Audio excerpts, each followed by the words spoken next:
Oh man, dang. Well, I'll get it next time.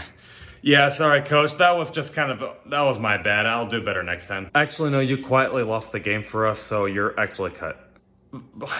But I mean, it's week 2. I can improve, coach. Yeah, you suck, Nislek. Get out. No, coach, please give me a chance. Get out, Nislek. I don't want you anymore. No, you suck. Get out. Coach, please, no. Get out, Nislek. Get out. What's going on, Falcons fans? Logan here. Welcome back to Rise Up Rundown, and if you're new here, welcome. The Atlanta Falcons did fall short to the Tampa Bay Buccaneers last Sunday, but they showed a lot more improvement this time. We all saw the Falcons get destroyed against the Eagles in week 1, and we all kind of came into this Buccaneers game knowing we probably weren't going to win, but we wanted to at least see improvement from this team. And that is exactly what we got.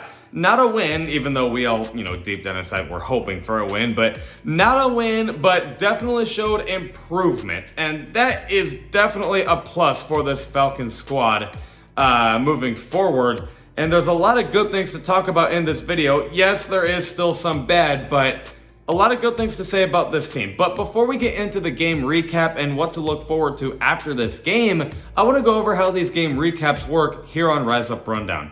The first thing we go over on these game recaps is takeaways. And these are literally just what I saw in the game that I want to talk about, whether it was good or bad. Like, Cordell Patterson looked good in the game. I want to talk about him for a second.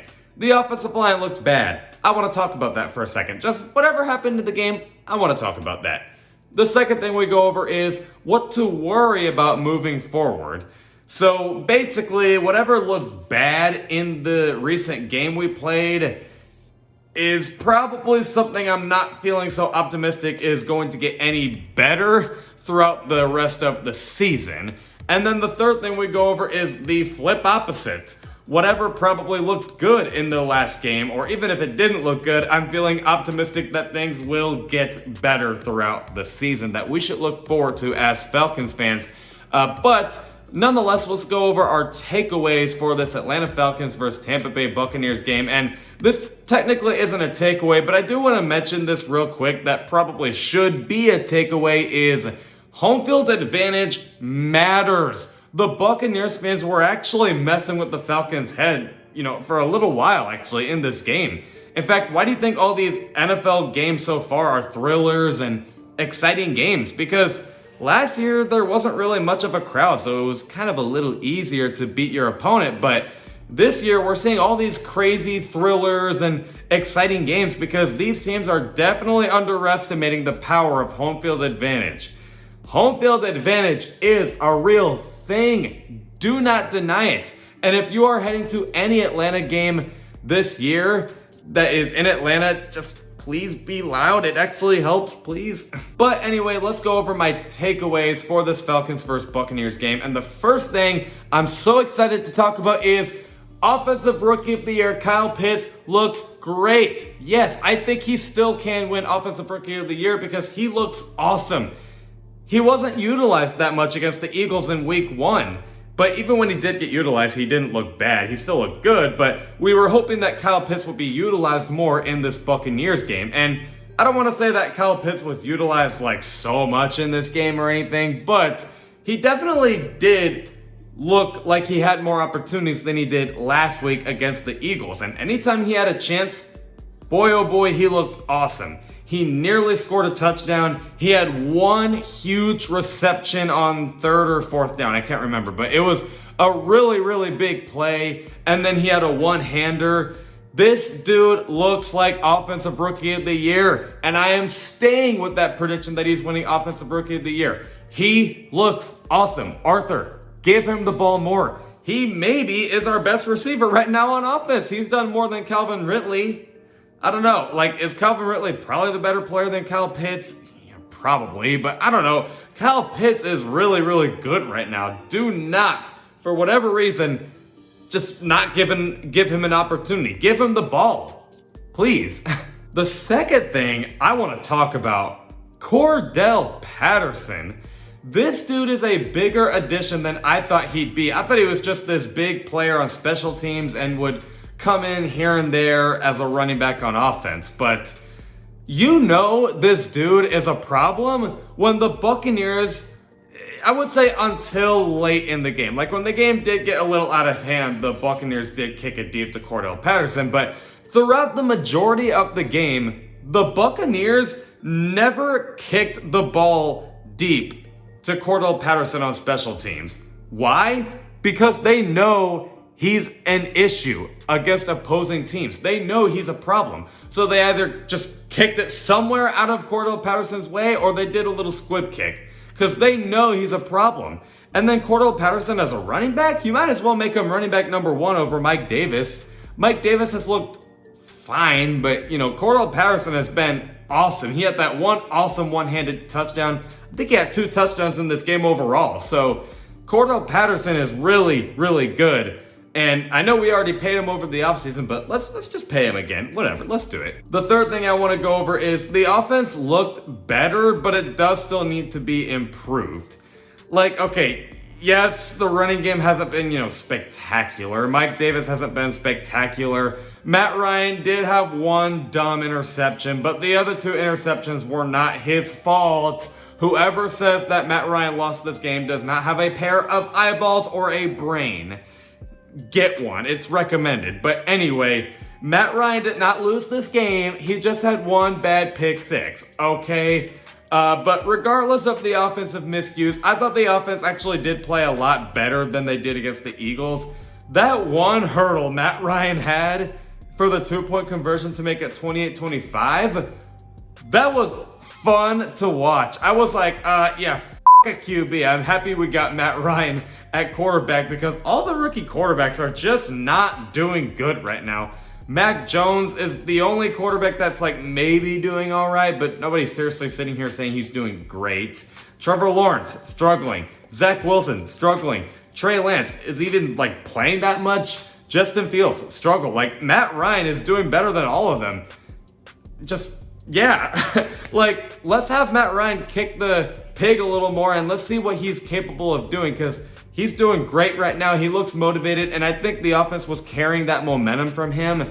You saw Calvin Ridley finally get a touchdown. Of course, we talked about Kyle Pitts. Russell Gage could be utilized a little more, but yeah, the offense as a whole is definitely getting better, but does need a lot of work. And kind of same goes to Arthur Smith. He is figuring it out, but still some dumb calls here and there.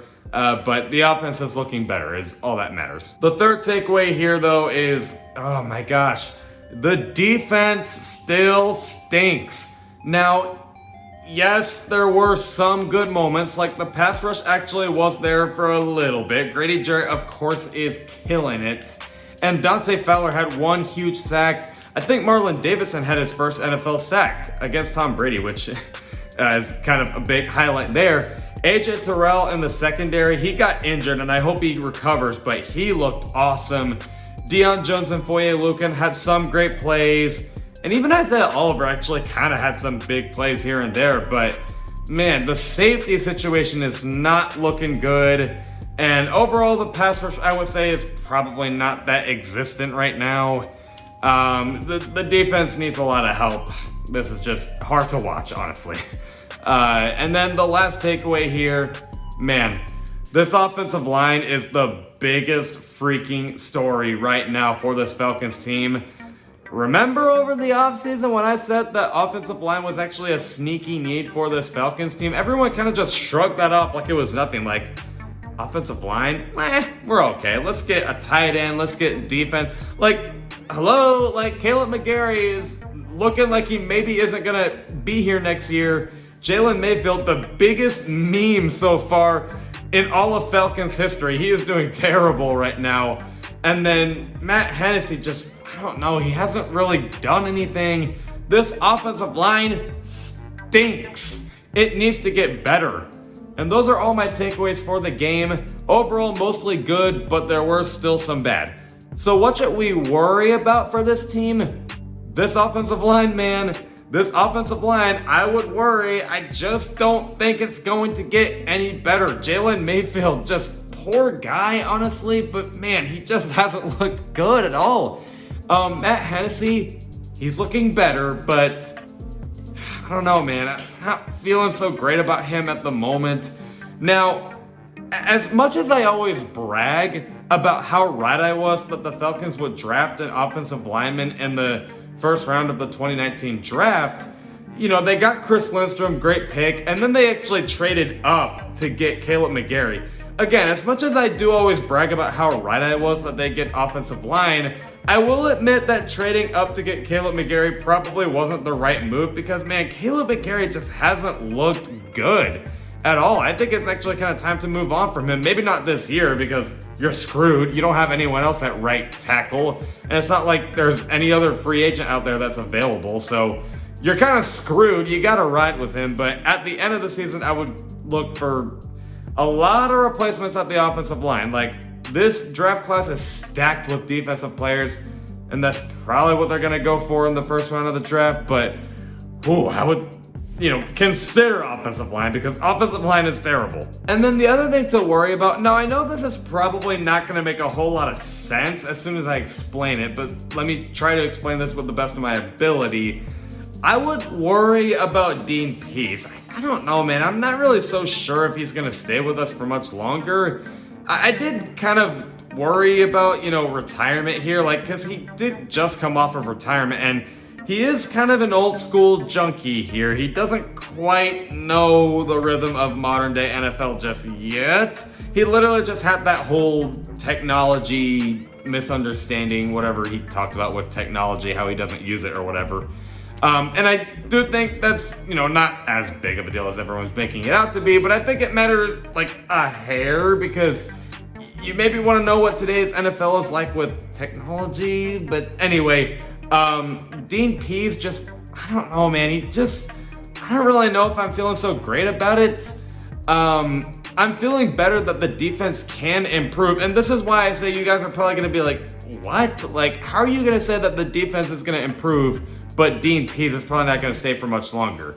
First off, the Falcons do this a lot. Like, Steve Sarkisian did improve in 2018, but they didn't keep him. Raheem Morris improved the defense last year, but they didn't keep him. So it's just kind of a trend with the Falcons. Like, the defense might improve, but I don't know if they'll keep him, man. Like, I don't know. I'm not really feeling too good about Dean Pease, and I don't know if, his philosophy in the NFL works. I don't really know what the defense is doing out there most of the time. So I don't know. I'm not feeling too great about Dean Pease, to be honest with you. I mean, it's only week 2. I guess I wouldn't worry about it that much, but not feeling super great about Dean Pease. But anyway, not that most defenses in the NFL right now have looked great, but you get the idea. But what is there to be optimistic about? I know we just talked about the defense. I won't explain that for too long. I think the defense has showed a little bit of potential. The pass rush was there for a little bit, and AJ Terrell, the linebackers, and I think the defense can improve. I just didn't think it was going to be against the Bucs because that was against Tom Brady and company. Surely against one of these next 3 teams before the bye week, I think the defense can improve a little bit. So we'll see. And then the other thing to be optimistic about is the offense. This is pretty self-explanatory. They showed promise in the Bucs game. They surely should show promise from here on out. You got Matt Ryan and Calvin Ridley, Kyle Pitts. Arthur Smith looks like he's kind of getting the rhythm here. And Cordell Patterson. This offensive line will suck, and it will make this offense be a little on and off in the season, but when the offense is going, it'll look great. And then the other thing to really be optimistic about, now we got to be careful because every time we hype up the Falcons' chances to improve their record, they seem to always make us suffer, but the Falcons have a pretty